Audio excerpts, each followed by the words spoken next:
സാമവേദം നാവിലുണർത്തിയ സ്വാമിയേ, എന്നെ സ്വരപൂജാമലരാക്കി തീർക്കണേ.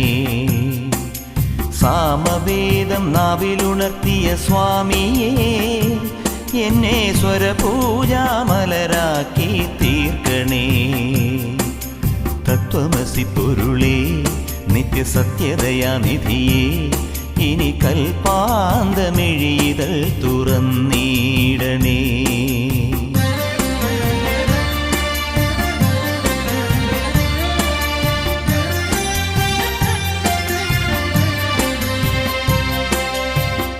ഇരുമുടി നിറയുമീ ദുരിതം ഒഴിയണേ. ഇഹപരശാന്തിതൻ അമൃതം അരുളണേ. മനസാകും പുലിമേലെ വാഴണേ. ജന്മശ